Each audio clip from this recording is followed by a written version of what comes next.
សៀវភៅ Atomic Habits របស់ James Clear ផ្ដល់នៅគន្លឹះសំខាន់ជាច្រើនសម្រាប់ការកសាងទម្លាប់ល្អនិងកំបាត់ទម្លាប់អាក្រក់នេះជាគន្លឹះសំខាន់មួយចំនួន 1. ការផ្លាស់ប្ដូរតូចៗនាំទៅរកលទ្ធផលធំ 2. ប្រព័ន្ធសំខាន់ជាងគោលដៅ 3. ច្បាប់ទាំង4នៃទម្លាប់ 4. អត្តសញ្ញាណជាមូលដ្ឋាន 5. បរិយាកាសជាស្ថាបត្យករនៃអាកប្បកិរិយា 6. ការតាមដានទម្លាប់ 7. កុំអូសរំលង2ដង 8. ការពិនិត្យឡើងវិញនិងការកែតម្រូវយើងចូលមកដល់ការលម្អិតចំណុចទី1ការផ្លាស់ប្ដូរតូចៗនាំទៅរកលទ្ធផលធំគោលគំនិតនេះគឺជាបេះដូងនៃសៀវភៅ Atomic Habits ហើយត្រូវបានគេស្គាល់ផងដែរថាជាច្បាប់ 1% Clear ពន្យល់ថាមនុស្សជាច្រើនតែងគិតថាដើម្បីទទួលបានលទ្ធផលធំអ្នកត្រូវធ្វើការផ្លាស់ប្ដូរដ៏ធំសម្បើមឧទាហរណ៍ពួកគេចង់សម្រក់ទម្ងន់50គីឡូក្រាមក្នុងមួយខែឬរៀនភាសាបរទេសក្នុងរយៈពេលខ្លីប៉ុន្តែតាមពិតការផ្លាស់ប្ដូរតិចតួចដែលធ្វើឡើងជាប្រចាំគឺជាកម្លាំងដ៏មានឥទ្ធិពលបំផុតសម្រាប់ភាពជោគជ័យរយៈពេលវែងតើវាដំណើរការយ៉ាងដូចម្តេច Clear បានផ្ដល់ឧទាហរណ៍គណិតវិទ្យាដ៏សាមញ្ញមួយដើម្បីបង្ហាញពីថាមពលនេះប្រសិនបើអ្នកប្រសើរឡើងត្រឹមតែ 1% ជារៀងរាល់ថ្ងៃក្នុងមួយឆ្នាំអ្នកនឹងល្អប្រសើរឡើងជិត37ដងនៅចុងឆ្នាំប្រសិនបើអ្នកកាន់តែអាក្រក់ទៅត្រឹមតែ 1% ជារៀងរាល់ថ្ងៃក្នុងមួយឆ្នាំអ្នកនឹងធ្លាក់ចុះស្ទើរតែដល់0អត្ថន័យជាក់ស្ដែងនេះមានន័យថាការសម្រេចចិត្តតូចៗហាក់ដូចជាមិនសូវសំខាន់នៅថ្ងៃនេះដូចជាការអានសៀវភៅ10ទំព័រការហាត់ប្រាណ15នាទីឬការទៅសងប្រាក់$5និងមិនបង្ហាញលទ្ធផលភ្លាមនោះទេប៉ុន្តែនៅពេលដែលអ្នកធ្វើការជាប់លាប់ជារៀងរាល់ថ្ងៃឬសប្តាហ៍អស់រយៈពេលជាច្រើនខែឆ្នាំនោះលទ្ធផលនឹងក្លាយជាគួរឲ្យភ្ញាក់ផ្អើលឧទាហរណ៍ជាក់ស្ដែងការហាត់ប្រាណការទៅកន្លែងហាត់ប្រាណ5នាទីដំបូងហាក់ដូចជាគ្មានប្រយោជន៍ប៉ុន្តែប្រសិនបើអ្នកធ្វើជារៀងរាល់ថ្ងៃហើយបង្កើនពេលវេលាបន្តិចម្ដងនោះរាងកាយអ្នកនឹងផ្លាស់ប្ដូរគួរឲ្យកត់សម្គាល់ក្នុងរយៈពេល1ឆ្នាំការសរសេរត្រឹមតែមួយឃ្លាក្នុងមួយថ្ងៃហាក់ដូចជាគ្មានប្រយោជន៍សម្រាប់អ្នកនិពន្ធប្រសិនបើអ្នកធ្វើជារៀងរាល់ថ្ងៃនោះចុងឆ្នាំអ្នកនឹងមានសេចក្តីព្រៀងសៀវភៅមួយក្បាលចំណេះដឹងការរៀនពាក្យថ្មីនៅក្នុងមួយថ្ងៃហាក់ដូចជាមិនធ្វើឲ្យអ្នកចេះភាសាភ្លាមនោះទេប៉ុន្តែក្នុងមួយឆ្នាំអ្នកនឹងចេះពាក្យ365គន្លឹះសំខាន់ក្នុងការអនុវត្ត 1. ផ្ដោតលើដំណើរការមិនមែនលទ្ធផលជំនួសឲ្យការព្រួយបារម្ភអំពីគោលដៅធំសូមផ្ដោតលើការកែសម្រួលលម្អប្រព័ន្ធប្រចាំថ្ងៃរបស់អ្នក 2. ភាពជាប់លាប់សំខាន់ជាងអាំងតង់ស៊ីតេវាប្រសើរជាងក្នុងការធ្វើអ្វីមួយបន្តិចបន្តួចជារៀងរាល់ថ្ងៃជាងការធ្វើច្រើនពេកម្ដងម្កាលកុំមើលស្រាលការសម្រេចចិត្តតូចការសម្រេចចិត្តដែលហាក់ដូចជាមិនសូវសំខាន់ថ្ងៃនេះនឹងកំណត់ទិសដៅជីវិតរបស់អ្នកនាពេលអនាគតសរុបមកការបង្រៀនឲ្យយើងឲ្យមានភាពអត់ធ្មត់និងជឿជាក់លើធម៌ពលនៃសកម្មភាពតូចនឹងធ្វើម្ដងហើយម្ដងទៀតភាពជោគជ័យមិនមែនជាព្រឹត្តិការណ៍តែមួយមុខនោះទេប៉ុន្តែវាជាលទ្ធផលនៃការផ្លាស់ប្ដូរតូចរកមិនអស់ដែលកើតឡើងជារៀងរាល់ថ្ងៃតោះបន្តលម្អិតចំណុចទី2គឺប្រព័ន្ធសំខាន់ជាងគោលដៅនេះគឺជាគំនិតដ៏មានឥទ្ធិពលមួយនៅក្នុងសៀវភៅ Atomic Habits ដែលជួយបង្វែររបៀបគិតរបស់យើងអំពីភាពជោគជ័យមនុស្សភាគច្រើនត្រូវបានបង្រៀនឲ្យកំណត់គោលដៅដូចជាខ្ញុំចង់សម្រក់ទម្ងន់10គីឡូក្រាមឬខ្ញុំចង់សរសេរសៀវភៅប៉ុន្តែ James Clear បានលើកឡើងថាការផ្ដល់គោលដៅតែមួយមុខអាចមានគុណវិបត្តិហើយថាការផ្ដោតលើការសាងប្រព័ន្ធល្អគឺជាគន្លឹះអភិវឌ្ឍភាពយូរអង្វែងតើអ្វីជាភាពខុសគ្នារវាងគោលដៅនិងប្រព័ន្ធគោលដៅគឺជាលទ្ធផលដែលអ្នកចង់សម្រេចវាជាចំណុចចុងក្រោយដែលអ្នកចង់ទៅដល់ឧទាហរណ៍ទទួលបានចំណាត់ថ្នាក់ A ក្នុងការប្រឡងរកលុយ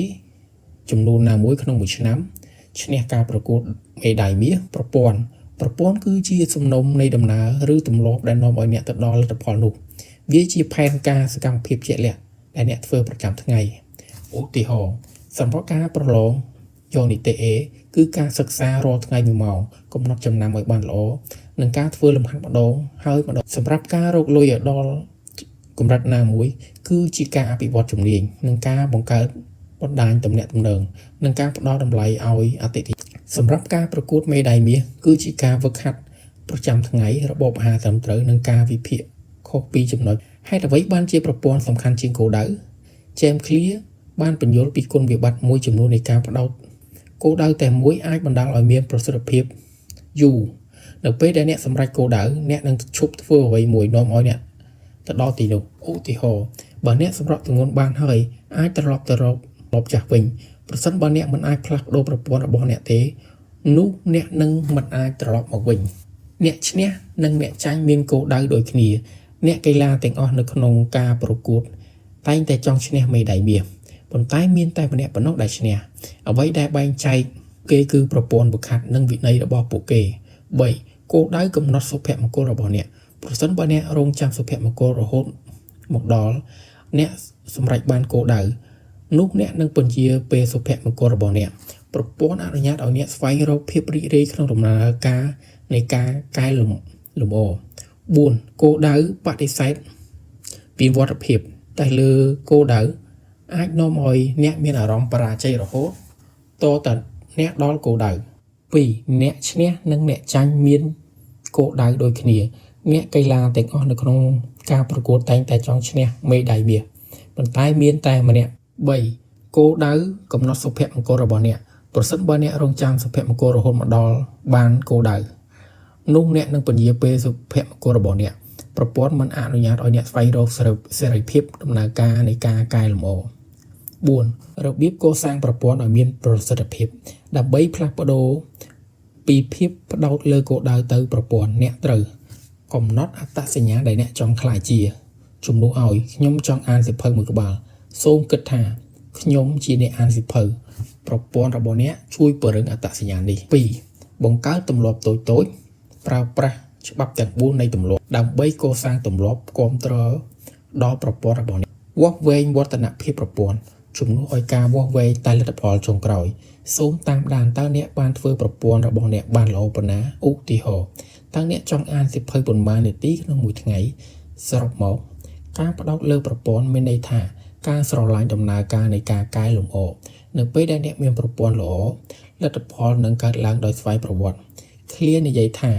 អ្នកនឹងមិនឡើងដល់កម្រិតនៃគោលដៅរបស់អ្នកទេអ្នកនឹងចុះដល់កម្រិតនៃប្រព័ន្ធរបស់អ្នកតោះបន្តលម្អិតចំណុចទី3គឺច្បាប់ទាំង4នៃទម្លាប់នេះគឺជាបេះដូងនៃការអនុវត្តជាក់ស្ដែងនៃសៀវភៅ Atomic Habits James Clear ការបំបែកនៃការបង្កើតទម្លាប់ជា4ដំណាក់កាលសាមញ្ញដែលអ្នកប្រើប្រាស់កសាងទម្លាប់ល្អឬបំបត្តិទម្លាប់អាក្រក់ដំណាក់កាលទាំងនេះគឺតម្រុយការចង់បានការឆ្លើយតបនិងរង្វាន់ដើម្បីឲ្យងាយស្រួលការអនុវត្ត Clear បានបកប្រែដំណាក់កាលទាំង4នេះទៅជាច្បាប់សាមញ្ញចំនួន4សម្រាប់ផ្លាស់ប្ដូរអាកប្បកិរិយាការធ្វើឲ្យជាក់ស្ដែងគំនិតស្នូលមនុស្សយើងងាយនឹងធ្វើអ្វីមួយដែលតម្រុយសម្រាប់ការធ្វើនោះអាចមើលឃើញឬដឹងឮយ៉ាងងាយស្រួលក្នុងបរិយាកាសរបស់យើងសម្រាប់ទម្លាប់ល្អចំបរិយាកាសរបស់អ្នកដាក់របស់របរដែលតម្រូវសម្រាប់ទម្លាប់ល្អកន្លែងដែលអ្នកនឹងឃើញវាឧទាហរណ៍បើចង់ហាត់ប្រាណទុកសម្លៀកបំពាក់ហាត់ប្រាណនៅក្បែរគ្រែបើចង់អានសៀវភៅទុកសៀវភៅនៅលើតុឬក្បែរសាឡុងបើចង់ផឹកទឹកច្រើនទុកដបទឹកនៅក្បែរជានិច្ចការត្រួតត្រាទម្លាប់ភ្ជាប់ទម្លាប់ថ្មីទៅនឹងទម្លាប់ចាស់ដែលអ្នកធ្វើរួចហើយឧទាហរណ៍បន្ទាប់ពីខ្ញុំផឹកកាហ្វេពេលព្រឹកខ្ញុំនឹងអានសៀវភៅ10នាទីទម្លាប់អាក្រក់ធ្វើឲ្យមិនជាក់ស្ដែងលាក់តម្រុយដែលជំរុញឲ្យអ្នកធ្វើទម្លាប់អាក្រក់ឧទាហរណ៍បើចង់កាត់បន្ថយការមើលទូរទស្សន៍ដាក់ឧបករណ៍បញ្ជាពីចម្ងាយបើចង់កាត់បន្ថយអាហារសម្រន់មិនល្អទុកវាឲ្យឆ្ងាយពីកន្លែងដែលអ្នកអាចឃើញការធ្វើឲ្យតាក់ទាញគំនិតស្នូលទំនើងជាចង់ធ្វើអ្វីមួយនៅពេលដែលយើងឃើញរឿងដែលគួរឲ្យចង់បានរីករាយឬមានរង្វាន់សម្រាប់ទម្លាប់ល្អការចង់បានភ្ជាប់សកម្មភាពរបស់អ្នកត្រូវការធ្វើជាមួយសកម្មភាពដែលអ្នកចង់ធ្វើឧទាហរណ៍មើលទូរទស្សន៍ដែលអ្នកចូលចិត្តកំពុងបោកគក់ឬរត់លើម៉ាស៊ីនចូលរួមជាមួយដែលគ្រប់គ្រងទម្លាប់ល្អមនុស្សត្រូវជះឥទ្ធិពលយ៉ាងខ្លាំងដោយបរិយាកាសសង្គមរបស់ពួកគេឧទាហរណ៍ ចូលរួមក្រុមហាត់ប្រាណប្រសិនបើអ្នកចង់ហាត់ប្រាណច្រើនសម្រាប់ទម្លាប់អាក្រក់ធ្វើឲ្យមិនតាក់ទាញបង្កើតការយល់ដឹងពីផលវិបាកអវិជ្ជមាននៃទម្លាប់អាក្រក់ឧទាហរណ៍គិតអំពីផលប៉ះពាល់សុខភាពនៃការជក់បារីនៅពេលដែលអ្នកមានអារម្មណ៍ចង់ជក់ 3. ធ្វើឲ្យសាមញ្ញមនុស្សយើងមានទំនោរទៅរកសកម្មភាពដែលត្រូវប្រឹងប្រែងតិចបំផុតការកាត់បន្ថយឧបសគ្គឲ្យបានច្រើនបំផុតសម្រាប់ទម្លាប់ល្អការកាត់បន្ថយការកកិតធ្វើឲ្យទម្លាប់ថ្មីងាយស្រួលធ្វើដែលអាចធ្វើទៅបានឧទាហរណ៍រៀបចំកន្លែងធ្វើការឲ្យស្អាតដើម្បីងាយចាប់ផ្ដើមធ្វើការជ្រើសរើសផ្លូវហាត់ប្រាណដែលនៅជិតផ្ទះ2នាទីចាប់ផ្ដើមទម្លាប់ថ្មីដោយធ្វើវាតែ2នាទីប៉ុណ្ណោះគោលបំណងគឺដើម្បីចាប់ផ្ដើមនិងមិនមែនសម្រេចឲ្យបានច្រើននោះទេឧទាហរណ៍អានសៀវភៅគ្រាន់តែអានមួយទំព័រហាត់ប្រាណគ្រាន់តែពាក់ស្បែកជើងរត់ធ្វើការសម្រេចចិត្តតែម្ដងធ្វើការសម្រេចចិត្តតែម្ដងធ្វើឲ្យទម្លាប់កើតឡើងដោយស្វ័យប្រវត្តិឧទាហរណ៍ចុះឈ្មោះសម្រាប់កម្មវិធីសន្សំប្រាក់ដោយស្វ័យប្រវត្តិធ្វើឲ្យទម្លាប់អាក្រក់ពិបាកធ្វើឧទាហរណ៍លុបកម្មវិធីបណ្ដាញសង្គមចេញពីទូរស័ព្ទលាក់គ្រឿងផ្សំអាហារសម្រន់មិនល្អនៅក្នុងទូដែលពិបាករក 4. ការធ្វើឲ្យវាពេញចិត្តយើងទំនងជាធ្វើទម្លាប់មួយម្ដងហើយម្ដងទៀតនៅពេលយើងទទួលបានរង្វាន់ឬអារម្មណ៍ពេញចិត្តភ្លាមៗបន្ទាប់ពីបានធ្វើវាសម្រាប់ទម្លាប់ល្អប្រើរង្វាន់ភ្លាមៗផ្ដល់រង្វាន់ដល់ខ្លួនឯងភ្លាមៗបន្ទាប់ពីបានធ្វើទម្លាប់ល្អឧទាហរណ៍បន្ទាប់ពីហាត់ប្រាណអ្នកមើលវីដេអូដែលអ្នកចូលចិត្តជារង្វាន់ដែលប៉ះពាល់ដល់ទម្លាប់ល្អការតាមដានទម្លាប់ការកត់ត្រាពីអនុវត្តទម្លាប់របស់អ្នកផ្ដល់នូវអារម្មណ៍ពេញចិត្តនៃការមើលឃើញវឌ្ឍនភាពឬការឃើញខ្សែចង្វាក់នៃការអនុវត្តជួបជាប់គ្នាអាចជាការលើកចិត្តទឹកចិត្តដ៏ធំគុំរំលង2ដងប្រសិនបើអ្នកខកខានទម្លាប់មួយថ្ងៃត្រូវប្រកាសថាអ្នកត្រឡប់មកធ្វើវិញនៅថ្ងៃបន្ទាប់សម្រាប់ទម្លាប់អាក្រក់ធ្វើវាមិនពេញចិត្តបង្កើតការដាក់ទណ្ឌកម្មភ្លាមៗចំពោះទម្លាប់អាក្រក់ឧទាហរណ៍បើសិនជាអ្នកមិនទៅកន្លែងហាត់ប្រាណអ្នកត្រូវធ្វើការបរិច្ចាគប្រាក់ទៅអង្គការដែលអ្នកមិនចូលចិត្តតាមកិច្ចសន្យាទម្លាប់ឧទាហរណ៍រំលឹកខ្លួនឯងពីផលវិបាកអវិជ្ជមានរយៈពេលវែងច្បាប់ទាំង4នេះផ្ដល់នូវក្របខ័ណ្ឌដ៏មានប្រសិទ្ធភាពមួយសម្រាប់ការរចនាទម្លាប់របស់អ្នករបៀបជំរុញឲ្យអ្នកធ្វើទម្លាប់ល្អនិងបំបត្តិទម្លាប់អាក្រក់ដោយស្វ័យប្រវត្តិតោះបន្តលម្អិតចំណុចទី4គឺអត្តសញ្ញាណជាមូលដ្ឋាននេះជាគំនិតដ៏ស៊ីជម្រៅបំផុតនៅក្នុង Atomic Habits គឺជាចំណុចដែល James Clear អះអាងថាជាកម្រិតខ្ពស់បំផុតនៃការផ្លាស់ប្ដូរទម្លាប់មនុស្សភាគច្រើនផ្ដោតទៅលើអ្វីដែលពួកគេចង់សម្រេចឬអ្វីដែលពួកគេត្រូវធ្វើប៉ុន្តែ Clear បានលើកឡើងថាការផ្លាស់ប្ដូរដែលមាននិរន្តរភាពបំផុតកើតឡើងនៅពេលដែលអ្នកផ្លាស់ប្ដូរអត្តសញ្ញាណរបស់អ្នករបៀបដែលការផ្លាស់ប្ដូរទម្លាប់ដំណើរការ James Clear បែងចែកការផ្លាស់ប្ដូរទម្លាប់ជា3ស្រទាប់ផលិតផលផ្ដោតទៅលើអ្វីដែលអ្នកចង់បានឧទាហរណ៍ស្រកទម្ងន់រកលុយបានច្រើនបោះពុម្ពសៀវភៅនេះជាគោលដៅ2ស្រទាប់ដំណើរការផ្ដោតទៅលើអ្វីដែលអ្នកត្រូវធ្វើឧទាហរណ៍ហាត់ប្រាណ3ដងក្នុងមួយសប្តាហ៍10ទំព័រក្នុងមួយថ្ងៃនេះជាប្រព័ន្ធ3ស្រទាប់អត្តសញ្ញាណផ្ដោតលើអ្វីដែលជឿអំពីខ្លួនអ្នកឧទាហរណ៍ខ្ញុំជាមនុស្សដែលមានសុខភាពល្អខ្ញុំជាអ្នកអានខ្ញុំជាអ្នកនិពន្ធនេះជាអត្តសញ្ញាណ Clear អាងថាការផ្លាស់ប្ដូរគួរតែចាប់ផ្ដើមពីខាងក្នុងចេញពីអត្តសញ្ញាណមិនមែនពីខាងក្រៅចូលពីលទ្ធផលនោះទេហេតុអ្វីបានជាអត្តសញ្ញាណសំខាន់ម្ល៉េះទម្លាប់របស់អ្នកគឺជាភស្តុតាងនៃអត្តសញ្ញាណរបស់អ្នករាល់ពេលដែលអ្នកធ្វើទម្លាប់មួយវាគឺជាការបោះឆ្នោតតូចសម្រាប់មនុស្សដែលអ្នកចង់ក្លាយជាប្រសិនបើអ្នកចង់ក្លាយជាអ្នកអានរាល់ពេលដែលអ្នកអានសៀវភៅវាជាការបោះឆ្នោតសម្រាប់អត្តសញ្ញាណអ្នកអានរបស់អ្នកប្រសិនបើអ្នកចង់ក្លាយជាអ្នកហាត់ប្រាណរាល់ពេលដែលអ្នកហាត់ប្រាណវាគឺជាការបោះឆ្នោតសម្រាប់អត្តសញ្ញាណអ្នកហាត់ប្រាណរបស់អ្នកនៅពេលដែលអ្នកផ្ដោតលើលទ្ធផលអ្នកនឹងបោះបង់ចោលនៅពេលដែលអ្នកលទ្ធផលមិនអាចកាត់ឡើងលឿនគ្រប់គ្រាន់នៅពេលដែលអ្នកផ្ដោតលើដំណើរការអ្នកនឹងមិនធ្វើវាដោយគ្មានអារម្មណ៍នៅពេលដែលអ្នកផ្ដោតលើអត្តសញ្ញាណអ្នកនឹងធ្វើឲ្យទម្លាប់នោះដោយសារតែស្របនឹងជំនឿរបស់អ្នកអំពីខ្លួនឯងវិធីសាស្ត្រផ្អែកលើដំណើរការខ្ញុំនឹងហាត់ប្រាណ3ដងក្នុងមួយសប្តាហ៍ខ្ញុំជាមនុស្សមានសុខភាពល្អមនុស្សដែលមានសុខភាពល្អទៅហាត់ប្រាណ3ដងក្នុងមួយសប្តាហ៍នៅពេលដែលអ្នកនិយាយថាខ្ញុំជាមនុស្សមានសុខភាពល្អការសម្រេចចិត្តហាត់ប្រាណគឺជាកាតព្វកិច្ច ទៀតហើយប៉ុន្តែការបញ្ជាក់អត្តសញ្ញាណរបស់អ្នកវាស្របតាមអ្វីដែលជឿអំពីខ្លួនអ្នករបៀបកសាងអត្តសញ្ញាណដែលអ្នកចង់បានការសម្រេចចិត្តតើមនុស្សប្រភេទណាដែលចង់ក្លាយជាកុំផ្ដោតលើអ្វីដែលអ្នកចង់បានប៉ុន្តែផ្ដោតលើប្រភេទមនុស្សដែលអ្នកចង់ក្លាយជាជំនួសឲ្យខ្ញុំចង់បាក់មានប្រាក់ចំណូលខ្ពស់សូមគិតខ្ញុំចង់ក្លាយជាមនុស្សម្នាក់ដែលពូកែខាងគ្រប់គ្រងលុយកាក់ជំនួសឲ្យខ្ញុំឈប់ជក់បារីសូមគិតខ្ញុំជាមនុស្សម្នាក់ដែលមិនចេះជក់បារី2បង្ហាញវាជាភស្តុតាងតូចៗរាល់សកម្មភាពតូចៗរបស់អ្នកគឺជាភស្តុតាងដែលបញ្ជាក់ពីអត្តសញ្ញាណថ្មីរបស់អ្នកប្រសិនបើអ្នកចង់ក្លាយជាអ្នកនិពន្ធសូមសរសេរពាក្យមួយឃ្លាជារៀងរាល់ថ្ងៃរាល់ពាក្យដែលអ្នកសរសេរគឺជាភស្តុតាងដែលអ្នកជាអ្នកនិពន្ធប្រសិនបើអ្នកចង់ក្លាយជាមនុស្សដែលមានសីលធម៌ល្អសូមធ្វើសកម្មភាពតូចៗដែលបង្ហាញពីសីលធម៌ល្អ3ជំរុញខ្លួនឯងដោយការបោះឆ្នោតតូចៗរាល់ទម្លាប់តូចៗដែលអ្នកអនុវត្តដូចជាការបោះឆ្នោតសម្រាប់អត្តសញ្ញាណថ្មីរបស់អ្នកនៅពេលដែលអ្នកបោះឆ្នោតបានច្រើនអត្តសញ្ញាណថ្មីនោះនឹងកាន់តែរឹងមាំគំនិតសំខាន់គោលបំណងនៃការផ្លាស់ប្ដូរទម្លាប់មិនល្អជាការសម្រេចគោលដៅប៉ុន្តែវាคล้ายជាមនុស្សដ៏ជាក់លាក់មួយអត្តសញ្ញាណរបស់អ្នកលេចចេញពីទម្លាប់របស់អ្នកមិនកើតឡើងអ្នកមិនកើតមកមានទម្លាប់ជាក់លាក់នោះទេអ្នកបង្កើតវាឡើងតាមរយៈសកម្មភាពរបស់អ្នកភាពជោគជ័យមិនមែនបានជាការសម្រេចគោលដៅនោះទេប៉ុន្តែវាคล้ายជាមនុស្សដែលបន្តកែលម្អការយល់ដឹងអំពីអត្តសញ្ញាណជាមូលដ្ឋានជួយឲ្យអ្នកបង្កើតទម្លាប់ដែលមិនត្រឹមតែនាំមកនូវលទ្ធផលប៉ុណ្ណោះទេប៉ុន្តែថែមទាំងផ្លាស់ប្ដូរអ្នកនៅកម្រិតជ្រៅបំផុតទៀតតោះយើងបន្តលំអិតចំណុចទី5គឺបរិយាកាសគឺជាស្ថាបត្យករនៃអាកប្បកិរិយាគំនិតនេះគឺជាការពង្រីកដ៏សំខាន់នៃច្បាប់ទី1នៃទម្លាប់ធ្វើវាឲ្យជាក់ស្ដែង James Clear អាងថាមនុស្សតែងគិតថាអាកប្បកិរិយារបស់យើងត្រូវកំណត់ដោយការជំរុញទឹកចិត្តនិងឆន្ទៈផ្ទាល់ខ្លួន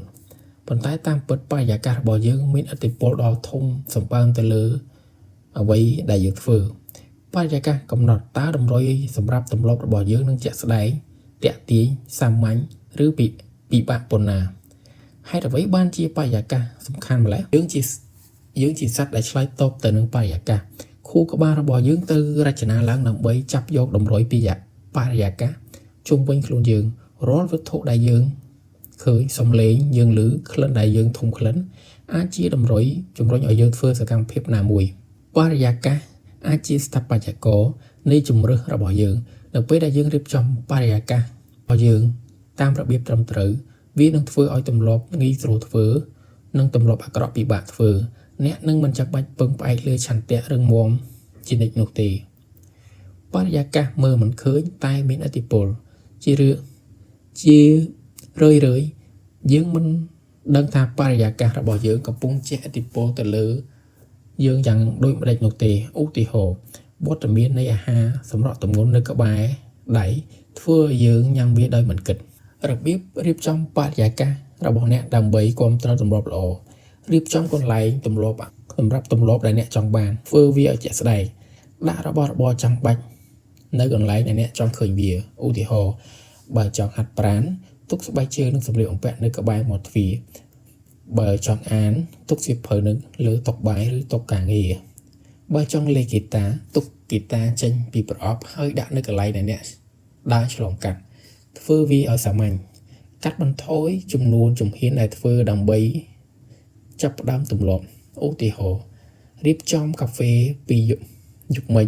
ដើម្បីឲ្យពេលព្រឹកអ្នកគ្រាន់តែចុចប៊ូតុងកម្ចាត់តម្រុយសម្រាប់ទម្លាប់អាក្រក់ធ្វើវាឲ្យមិនជាក់ស្ដែងលាក់ឬបំបត្តិរបស់ឯជំវិញអ្នកធ្វើទម្លាប់អាក្រក់ឧទាហរណ៍បើចង់កាត់បន្ថយការមើលទូរទស្សន៍ដកដោយទូរទស្សន៍ចេញពីភ្លើងបើចង់កាត់បន្ថយការអាហារសម្រន់មិនល្អកុំទិញវាចូលផ្ទះឬទុកវានៅក្នុងទូដែលពិបាករកធ្វើឲ្យវាពិបាកបង្កើតឧបសគ្គសម្រាប់ទម្លាប់អាក្រក់ឧទាហរណ៍បើអ្នកចង់ចំណាយពេលលើបណ្ដាញសង្គមសូមលុបកម្មវិធីនោះចេញពីទូរស័ព្ទ3រៀបចំកន្លែងជាក់លាក់សម្រាប់គោលបំណងជាក់លាក់បែងចែកនៅក្នុងផ្ទះឬកន្លែងធ្វើការរបស់អ្នកសម្រាប់សកម្មភាពជាក់លាក់នោះជួយឲ្យខួរក្បាលរបស់អ្នកភ្ជាប់ពីទីតាំងនោះជាមួយទម្លាប់ដ៏ជាក់លាក់ឧទាហរណ៍តុធ្វើការសម្រាប់តែធ្វើការក្រែ សម្រាប់តែគេប្រសិនបើអ្នកប្រើក្រែរបស់អ្នកសម្រាប់ធ្វើការមើលទូរទស្សន៍និងលេងហ្គេមនោះគូក្បាលរបស់អ្នកនឹងពិបាកភ្ជាប់ទៅក្រែនោះជាមួយនឹងការគេស្វ័យប្រវត្តិកម្មប្រើបច្ចេកវិទ្យាដើម្បីឲ្យទម្លាប់ល្អកើតឡើងដោយស្វ័យប្រវត្តិឧទាហរណ៍កំណត់ការផ្ទេរប្រាក់ដោយស្វ័យប្រវត្តិទៅករណីសន្សំកំណត់ម៉ោងរោដើម្បីរំលឹកអ្នកធ្វើសកម្មភាពជាក់លាក់កុំរំពឹងផ្នែកលើឆន្ទៈរឹងមាំឆន្ទៈរបស់យើងមានដែនកំណត់ការរៀបចំបរិយាកាសជួយកាត់បន្ថយតម្រូវការសម្រាប់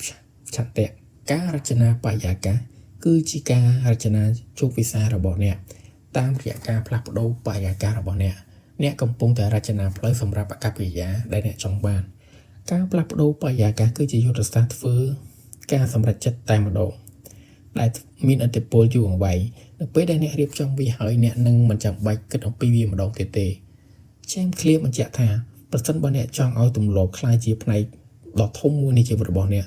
សូមឲ្យតម្រុយសម្រាប់វាក្លាយជាផ្នែកដ៏ធំមួយនៃបរិយាកាសរបស់អ្នកតោះយើងបន្តទៅលម្អិតចំណុចទី6ការតាមដានទម្លាប់ការតាមដានទម្លាប់គឺជាយុទ្ធសាស្ត្រដ៏មានប្រសិទ្ធភាពនៅក្នុង Atomic Habits ដែលរួមបញ្ចូលគ្នានៅច្បាប់ជាច្រើននៃទម្លាប់ដើម្បីជួយរក្សាភាពជាប់លាប់ Clear អះអាងថាការតាមដានទម្លាប់គឺមានសារៈសំខាន់ក្នុងការរក្សាការលើកទឹកចិត្តនិងការមើលឃើញវឌ្ឍនភាពរបស់អ្នកតើអ្វីជាការតាមដានទម្លាប់ការតាមដានទម្លាប់គឺជាការដំណើរការនៃការកត់ត្រាតើអ្នកបានអនុវត្តទម្លាប់មួយបានល្អប៉ុណ្ណាវាសាមញ្ញដូចជាការគូសសញ្ញា X នៅក្នុងប្រតិទិនឬក៏នៅពេលដែលអ្នកធ្វើទម្លាប់នោះហេតុអ្វីបានជាការតាមដានទម្លាប់មានប្រសិទ្ធភាពការតាមដានទម្លាប់មានអត្ថប្រយោជន៍សំខាន់ចំនួន3 1ធ្វើឲ្យវាជាក់ស្ដែងការតាមដានទម្លាប់ធ្វើឲ្យទម្លាប់របស់អ្នកកាន់តែច្បាស់នៅពេលដែលអ្នកបានឃើញបញ្ជីទម្លាប់របស់អ្នកនឹងដឹងថាអ្វីដែលអ្នកគួរធ្វើបន្ទាប់វាដើរតួនាទីជាតម្រុយមើលឃើញដែលរំលឹកឲ្យអ្នកធ្វើសកម្មភាពការមើលឃើញខ្សែចង្វាក់នៃសញ្ញា X ដែលអ្នកមិនទាន់ពេញលេញដែលជំរុញឲ្យអ្នកធ្វើឲ្យវាតាក់ទាញគ្មានអ្នកណាម្នាក់ចង់ខកខានការតាមដាននោះទេការឃើញខ្សែចង្វាក់នៃការអនុវត្តជាប់គ្នានឹងក្លាយជាការលើកទឹកចិត្តដ៏ធំអ្នកមិនអាចបំបែកខ្សែចង្វាក់នោះទេនេះនឹងបង្កើតនៅអារម្មណ៍ដែលចង់បានក្នុងការបន្តទម្លាប់3ធ្វើឲ្យវាពេញចិត្តភ្លាមរាល់ពេលដែលអ្នកបានសម្គាល់សញ្ញា X នៅលើប្រតិទិនឬកម្មវិធីរបស់អ្នកទទួលបានអារម្មណ៍ពេញចិត្តភ្លាមនៃការសម្រេចបានវាជាភស្តុតាងស្ដែងអ្នកបានធ្វើការងារមួយការមើលឃើញវឌ្ឍនភាពនៅពេលដែលអ្នកមើលឃើញសង្វាក់កាន់តែវែងឡើងអ្នកនឹងមានអារម្មណ៍កំពុងរីកចម្រើននិងជួយពង្រឹងអត្តសញ្ញាណរបស់អ្នករបៀបអនុវត្តការតាមដានទម្លាប់ឲ្យមានប្រសិទ្ធភាពឧបករណ៍សាមញ្ញប្រតិទិនគ្រាន់តែគូសសញ្ញាខ្វែងនៅលើប្រតិទិនជារៀងរាល់ថ្ងៃសៀវភៅកំណត់ត្រាធ្វើតារាងសាមញ្ញមួយកម្មវិធីទូរស័ព្ទមានកម្មវិធីជាច្រើនដែលរចនាឡើងសម្រាប់ការតាមដានទម្លាប់ក្តារសម្រាប់តាមដាននៅកន្លែងដែលអ្នកឃើញជារៀងរាល់ថ្ងៃ2កុំអស់រំលើង2ដងនេះជាគំនិតដ៏សំខាន់មួយប្រសិនបើអ្នកទម្លាប់រំលើងទម្លាប់រាល់ថ្ងៃនោះមិនអីទេប៉ុន្តែកុំបណ្ដោយឲ្យអ្នករំលើង2ដងជាប់គ្នាគោលបំណងត្រូវតែត្រឡប់មករកទម្លាប់ដើមឲ្យបានលឿនបំផុតការរំលងទម្លាប់គ្រោះថ្នាក់ជាការរំលង2ដងគឺការចាប់ផ្ដើមនៃទម្លាប់អាក្រក់ថ្មីការវាស់វែងនៅអ្វីដែលសំខាន់កុំតាមដានទម្លាប់ច្រើនពេកការជ្រើសរើសទម្លាប់សំខាន់មួយចំនួនដែលអ្នកចង់ផ្ដោតលើការវាស់វែងសកម្មភាពខ្លួនឯងមិនមែនលទ្ធផលទេឧទាហរណ៍ការតាមដានអាន10ទំព័រជាជាងសរសេរសៀវភៅមួយក្បាល4រួមបញ្ចូលការតាមដានទម្លាប់ជាមួយឧទាហរណ៍បន្ទាប់ពីខ្ញុំផឹកកាហ្វេពេលព្រឹកខ្ញុំនឹងអានសៀវភៅ10នាទីបន្ទាប់មកខ្ញុំនឹងគូសសញ្ញាខ្វែងនៅលើប្រតិទិនរបស់ខ្ញុំគុណវិបត្តិនៃការតាមដានទម្លាប់និងវិធីដោះស្រាយការផ្ដោតលើបរិមាណគុណភាពជួនកាលយើងអាចផ្ដោតលើខ្លាំងពេកលើការគូសសញ្ញាខ្វែងរហូតដល់យើងភ្លេចគិតពីគោលបំណងប្រកបនៃទម្លាប់នោះClearណែនាំឲ្យរក្សាបរិមាណឲ្យតិចបំផុតដើម្បីរក្សាគុណភាពអាចคล้ายជាការរំខានប្រសិនបើអ្នកតាមដានច្រើនពេកវាអាចចំណាយពេលច្រើនសរុបមកការតាមដានទម្លាប់ គឺជាវិធីសាស្ត្រមួយដើម្បីធ្វើឲ្យទម្លាប់របស់អ្នកជាក់ស្ដែងរីករាយនិងពេញចិត្តផ្ដល់ឲ្យអ្នកផុសតាំងដែលមើលឃើញអំពីវឌ្ឍនភាពរបស់អ្នកនិងជួយរក្សាការបដិញ្ញាចិត្តចំពោះអត្តសញ្ញាណដែលអ្នកចង់សាងដែលអ្នកចង់កសាងតោះយើងទៅបន្តលម្អិតចំណុចទី7កុំរំលងពីរដងនេះគឺជាច្បាប់មាសដ៏សំខាន់មួយនៅក្នុង Atomic Habits ដែលជួយអ្នកក្នុងការរក្សាភាពជាប់លាប់និងស្ដារទម្លាប់ឡើងវិញបន្ទាប់ពីអ្នកមានការខកខានJames Clear បានលើកឡើងថាការខកខានម្ដងមិនមែនជាបញ្ហានោះទេប៉ុន្តែការបណ្ដាលឲ្យខកខាននោះក្លាយជាការខកខានជាប្រចាំទើបជាបញ្ហាអត្តន័យនៃការអស់នៃគុំរំលងពីរដងច្បាប់នេះមានន័យថាការខកខានម្ដងគឺជារឿងធម្មតាជីវិតកើតឡើងហើយយើងមានអាចនឹងមិនអាចល្អឥតខ្ចោះនោះទេវាមិនអីទេក្នុងការរំលងទម្លាប់ម្ដងម្កាលដោយសារមានជារឿងបន្ទាន់ជំងឺដំណើរកំសាន្តឬកត្តាផ្សេងទៀតការខកខានពីរដងជាប់គ្នាគឺជាការចាប់ផ្ដើមនៃទម្លាប់អាក្រក់បញ្ហាកើតឡើងនៅពេលដែលអ្នកខកខានម្ដងខ្លាយជាពីរដង3ដងឬច្រើនដងជាប់គ្នាពេលនោះទម្លាប់អាក្រក់នឹងមិនធ្វើអ្វីនោះនឹងចាប់ផ្ដើមបង្កើតឡើងហើយបង្កើតខ្សែចង្វាក់នៃវឌ្ឍនភាពរបស់អ្នកនឹងដាច់ហេតុអ្វីបានជាច្បាប់នេះមានប្រសិទ្ធភាព1ការកាត់បន្ថយផលប៉ះពាល់នៃការបរាជ័យការអនុវត្តឲ្យខ្លួនឯងខកខានម្ដង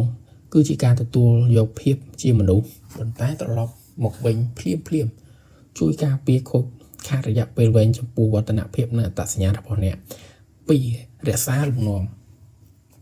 នៅពេលដែលអ្នកត្រឡប់ទៅធ្វើទម្លាប់វិញភ្លាមបន្ទាប់ពីការខកខាននោះអ្នកនឹងរក្សាទម្លាប់នៃ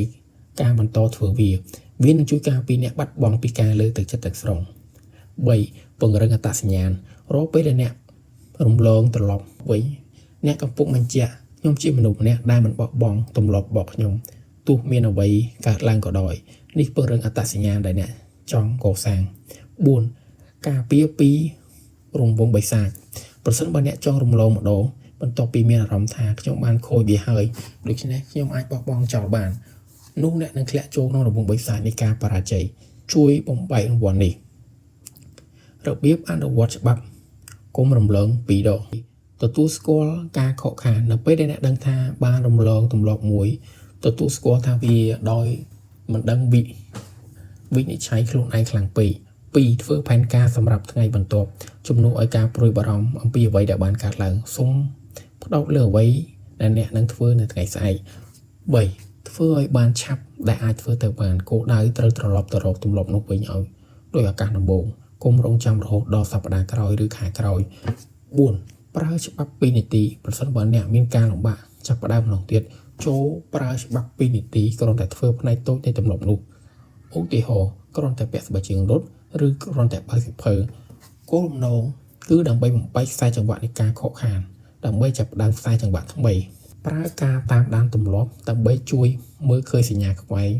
មួយដែលខកខាននៅក្នុងខ្សែចង្វាក់អាចជាការដាស់រំលឹកដល់រឹងមាំមួយឲ្យអ្នកត្រឡប់ទៅរកទម្លាប់ដើមវិញឧទាហរណ៍ជាក់ស្ដែងការហាត់ប្រាណ